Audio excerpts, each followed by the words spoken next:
Namo Fundamental Teacher Shakyamuni Buddha. Namo Fundamental Teacher Shakyamuni Buddha. Namo Fundamental Teacher Shakyamuni Buddha. My name is Haley Ngo, and today's story will be The Curse of Mittavinda, Chapter 3, Pleasure. Interpreted by Venkramada Piatisa, stories told by Todd Anderson. After 7 days on the Indian Ocean, all the winds and currents stopped completely. The ship was stuck. After being dead in the water for 7 days, all on board were terrified they would die. So they drew straws to find out who was the cause of their bad luck and frightening misfortune. 7 times the short straw was drawn by Mittavinda. They forced him onto a tiny bamboo raft and set him adrift on the open seas. They shouted, "Be gone forever, you are nothing but a curse." And suddenly a strong wind sent the ship on its way. But once again, Mittavinda's life was spared. This was the result of his wholesome actions as a monk, so many births ago. No matter how long it takes, actions cause results. Sometimes an action causes more than one result, some pleasant and some unpleasant. It is said there are asuras who live through such mixed results in an unusual way. Asuras are unfortunate, ugly gods. Some of them are lucky enough to change their form into a beautiful young dancing girl goddess. These are called apsaras. They enjoy the greatest pleasures for 7 days, but then they must go to a hell world and suffer torments as a hungry ghost for 7 days. Again, they become apsaras, back and forth, until both kinds of results are finished. While floating on the tiny bamboo raft, it just so happened that Mittavinda came to a lovely glass palace. There he met 4 very pretty apsaras. They enjoyed their time together filled with heavenly pleasures for 7 days. Then when it was time for the goddesses to become hungry ghosts, they said to Mittavinda, "Wait for us just 7 short days and we will return and continue our pleasure." The glass palace and the 4 apsaras disappeared, but still Mittavinda had not regained the peace of mind thrown away by the village monk so very long ago. 7 days of pleasure had not satisfied him, and he could not wait for the lovely goddesses to return. He wanted more and more, so he continued on in the little bamboo raft. Lo and behold, he came to a shining silver palace with 8 apsara goddesses living there. Again he enjoyed the 7 days of the greatest pleasure. These apsaras asked also for him to wait the next 7 days, and disappeared into a hell world.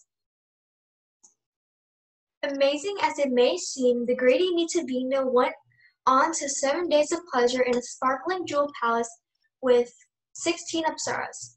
But they too disappeared. Then he spent 7 days in a glowing golden palace with 32 of the most beautiful apsaras of all. But he was still not yet satisfied. When all 32 asked him to wait 7 days, again he departed on the raft. Before long, he came to the entrance of a hell world filled with suffering, tortured beings. They were living through the results of their own actions, but his desire for more pleasure was so strong that Mittavinda thought he saw a beautiful city surrounded by a wall with 4 fabulous gates. He thought, "I will go inside and make myself king." After he entered, he saw one of the victims of this hell world. He had a collar around his neck that spun like a wheel, with 5 sharp blades cutting into his face, head, chest, and back. But Mittavinda was still so greedy for pleasure that he could not see the pain right before his eyes. Instead, he saw the spinning collar of cutting blades as if it were a lovely lotus blossom. He saw the dripping blood as if it were red powder of perfumed sandalwood, and the screams of pain from this poor victim sounded like the sweetest of songs. He said to the poor man, "You have had that lovely lotus crown long enough. Give it to me, for I deserve to wear it now." The condemned man warned him, "This is a cutting collar and a wheel of blades." But Mittavinda said, "You only say that because you don't want to give it up." The victim thought, "At last the results of my past unwholesome deeds must be completed. Like me, this poor fool must be here for striking his mother." I will give him the wheel of pain. So he said, since you want it so badly, take the lotus crown. With these words, the wheel of blades spun off, and the former victim's neck began spinning around the head of Mittavinda. And suddenly all of his illusions disappeared. He knew this was no beautiful city, but a terrible hell world. He knew this was no lotus crown, but a cutting wheel of blades. And he knew that he was not a king, but a prisoner. Groaning in pain, he cried out desperately, take back your wheel. I take back your wheel. But the other one had disappeared. Just then the king of the gods arrived for a teaching visit to the hell world. Mittavinda asked him, O king of gods, what have I done to deserve this torment? The god replied, refusing to listen to the words of a monks you obtained no wisdom, but only money. 1,000 gold coins did not satisfy you, nor even 120,000 coins. Blinded by greed, you struck your mother on your way to grabbing greater wealth still. Then the pleasure of 4 apsaras in their glass palace did not satisfy you. Neither 8 apsaras in a silver palace, nor 16 in a jewel palace. Not even pleasure of 32 lovely goddesses in a golden palace was enough for you. Blinded by greed for pleasure, you wished to be a king. Now at last you see your crown is only a wheel of torture, and your kingdom is a hell world. Learn this, Mittavinda. All who follow their greed, wherever it is, leads are left unsatisfied. For it is in the nature of greed to be dissatisfied with what has, whether a little or a lot.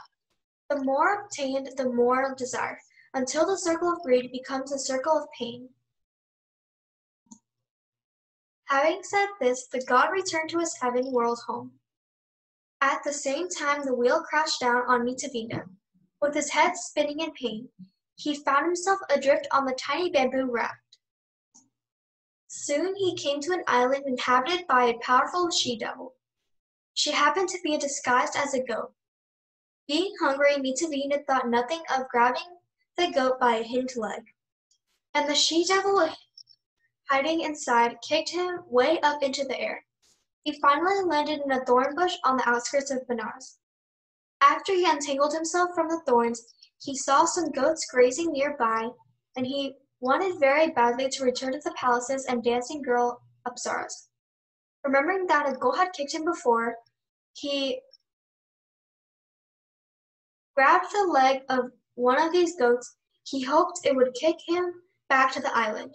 Instead, this goat only cried out to the shepherds. The shepherds came and captured Mittavinda for trying to steal one of the king's goats. As he was being taken as a prisoner to the king, they passed by the world's famous teacher of Benares. Immediately he recognized his student. He asked the shepherds, "Where are you taking this man?" They said, "He is a goat thief. We are taking him to the king for punishment." The teacher said, "Please don't do so.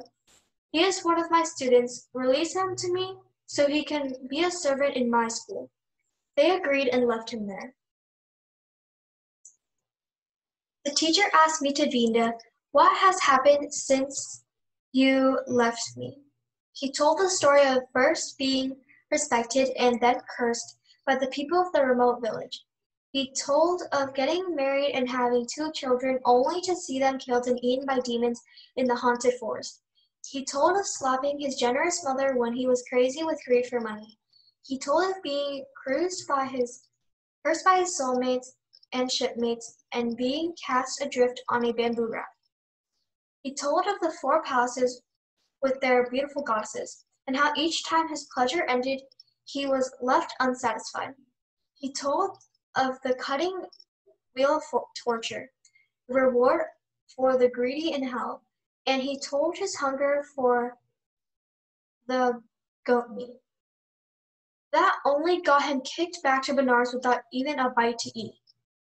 The world's famous teacher said, "It is clear that your past actions have caused both unpleasant and pleasant results, and that both are eventually completed.